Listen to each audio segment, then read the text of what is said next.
All right, guys, now that you refueled those muscles, now it's time to release them. Okay, over the course of your weekend, each time you exercise, your muscles are going to get a little tighter and a little stiffer. Unless you're proactive during your recovery phase in between games to begin to release them and get them back to a better, more proper operating length and function. Here's what I mean by all this, guys, okay? Let's say this is your muscle fibers. They contract and they relax, okay? So when I curl my arm, it shortens and elongates. All your muscles do that, all right? Now, so when let's say this is your normal resting length, feeling loosey-goosey. That muscle contracts, it relaxes. It contracts, it relaxes. After the first game, it's going to be a little bit tired, so it's going to go right to here, okay? Now, if you don't do anything to reset it back to its normal length, the next game, you're going in, and instead of your muscle contracting from here to here, it's going to be contracting from here to here. Now, it'll warm up a little bit during the game and go back to here, but it's going to be pre-fatigued, and it's going to be starting off pre-shortened. And so it is going to contract and relax. Now, let's just keep assuming that you're not doing anything. You're not taking advantage of that opportunity to recover a little bit more. So after the end of that second game, your body's been contracting and relaxing from here. Now when it shortens up and gets a little stiff after the game, it's going to go to here. Okay? So then you go into that third game and your muscles are operating at this length. Then you go to here and you start that fourth game and you're stiff and it takes you a while to get warmed up and to get going. All right? When your body is slowly getting tighter and tighter and stiffer, you're decreasing your ability to perform, and B, you're increasing the likelihood of an injury occurring. So that's what this whole release portion is about. It's about getting those muscles back to their optimal length so that you can maintain the performance that you want, as well as decreasing the injury potential. Okay? All right, let's start getting to some of the tools that are going to help us go from here to here, so that when we get to here, we get that victory. All right?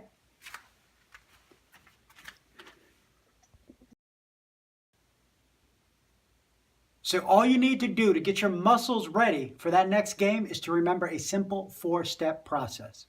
Relax, release, elongate, and activate. In that order, gentlemen. Now, you don't have to remember it. If you look below here, there's going to be a couple little cheat sheets that you guys can download, put on your phones, so that you remember that, as well as all of the exercises and the tools that we're about to talk about. I'm going to talk all about those in detail, so the ones that you need to know more about are down below. Okay? So let's dig right into it. That first step, we're looking to relax. You've just gotten out of a game, okay? Your muscles are tight. Your nervous system is tight. We want to calm down your nervous system, and we want to just let those muscles to relax for a minute and let them know, hey, everything is going to be okay. We're not out on the court, banging it end to end anymore. Let's begin to relax. Okay, so we begin to relax the nervous system. And we're going to do that with the static back position and some diaphragmatic breathing. Now, if you've got a little bit longer in between games, or it's you're going back to the hotel for the night for the long weekend, you might want to jump into the hot tub and do some contrast showers back at the hotel to help just get that muscle and the mind and the nervous system to begin to relax. Okay? Now, once we've got them relaxed, what do we want to do? We want to release.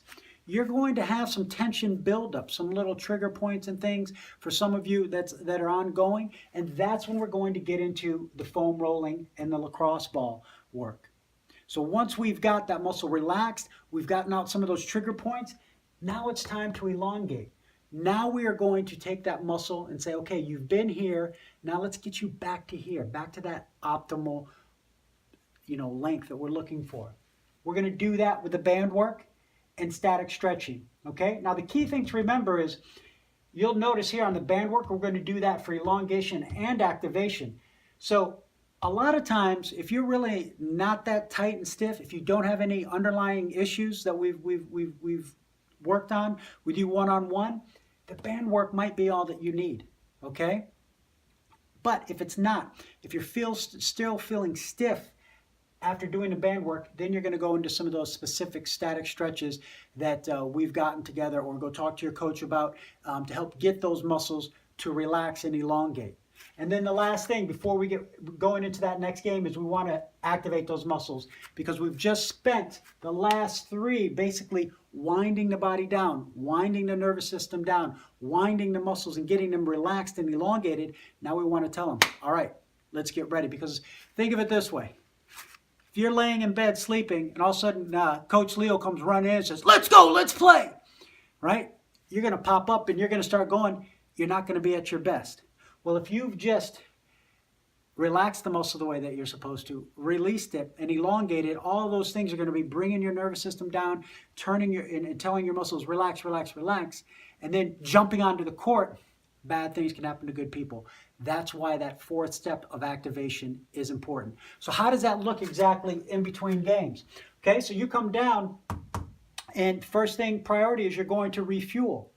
Okay, so then a few minutes after that, you want to get a chance to get into that static back position if you can. Let your body to relax. Okay, then figure out where your tension is building up. You're going to do some foam rolling or lacrosse balls work. Then you'll do your band work and see, okay, how does everything feel? If everything feels great, okay, no worries. Then about 20 minutes before the game, when you got everything laced up, you're going to do your activating band work to get you prepped and ready for game 2. That's the basic sequence. All right, gentlemen? So for more details, check out the videos below.